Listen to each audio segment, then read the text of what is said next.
Горные вершины, холодный и чистый воздух. Таких уголков в Таджикистане множество. Здесь испокон веков рождаются люди особого склада. Суровые, молчаливые и могучие богатыри. Они в совершенстве владеют боевыми искусствами и обладают недюжинной силой и хваткой. Борьба испокон веков олицетворяет выносливость, мужество и храбрость. Народ, который владеет навыками и приемами борьбы, несгибаем и бесстрашен. Даже в литературе часто воспевается образ героя-богатыря. В советское время национальная борьба была уже забыта. Только на народных гуляниях мужчины показывали свою силу.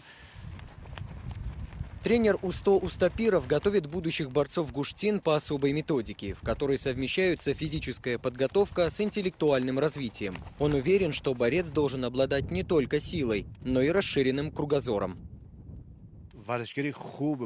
Для меня нет слабых или сильных спортсменов. Я считаю, что сила физическая без духовности – это ничто. Она обязательно должна дополняться высокими моральными устоями. Он должен быть развит не только физически, но и интеллектуально, психически. Клуб национальной борьбы в селении Ланглиф обязан своему появлению мастеру Устапирову. Именно он в 70-х годах привнес в обыденную жизнь сельчан спортивный дух. В советские годы, пока остальные спортсмены бились за достижения страны, Усто Устапиров решил тренировать простых дихкан. Я со 2 класса занимаюсь гуштин. Сейчас учусь в 9. За это время научился многому. Каждый день я и еще 400 учеников приходим заниматься. Много лет национальная борьба таджиков была привязана к курашу, узбекскому виду борьбы на поясах. В прежние годы выдающиеся спортсмены из Китая и СССР приезжали в страну, чтобы узнать больше о древней таджикской борьбе. Сегодня известно и доказано, что основы таких видов спорта, как самбо и дзюдо, захваты рук и поддержки взяты из Гуштин. Борец Усто Устапиров прославил этим не только себя, но и родное село Ланглиф. Наше село во всей области известно как кузница самых сильных борцов по самбо. Это все благодаря нашему учителю. Здесь нет мужчины, парня или мальчика, который не ходит заниматься в спортивный зал. В каждой семье родители мечтают, чтобы их сын стал настоящим богатырем. Таджикские борцы сегодня выступают практически на всех престижных международных соревнованиях. Мир постепенно стал больше узнавать о национальной борьбе таджиков. Школы Гуштингири открываются не только в Центральной Азии, но и России. Таджикских борцов сегодня можно встретить в составах команд других государств. На них повышенный спрос.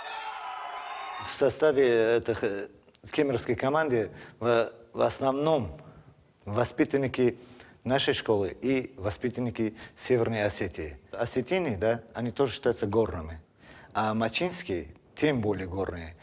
И вот этот природный дар им дает различие от других спортсменов. Потому что это, с одной стороны, это считается как божий дар.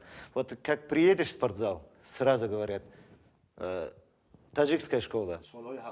О численности и истории наград, медалей, кубков учитель может говорить часами. Но душа его болит за будущее любимого дела. Гуштин стал популярен, ему уделяют большое внимание, но денег на развитие спорта не дают. На плаву борьбу собственными силами и средствами удерживают сами спортсмены. Я не могу сказать, что достижения моих учеников меня удовлетворяют, потому что можно сделать еще лучше. Но нужна поддержка. Мы ее получаем только из Федерации самбо. Сегодня у нас есть спортзалы, но нет финансов. В Таджикистане нет чемпионов по самбо и дзюдо. Если будут деньги, то наши спортсмены в течение 2 лет уже будут готовы к олимпийским соревнованиям и будут готовы показать хорошие результаты. Ни одно национальное торжество не обходится без показательных выступлений борцов. Люди из разных кишлаков съезжаются посмотреть на местных богатырей. Национальная борьба Гуштин постепенно раздвигает узкие рамки исключительно для своих и выходит на международный уровень. Для того, чтобы она стала такой же популярной и всемирно известной, как и японская сумо, Усто Устапиров предлагает включить в школьную программу часы по обучению борьбе. Только воспитывая таджикских борцов с юных лет, можно сделать из них выдающихся спортсменов, уверен мастер. Hello.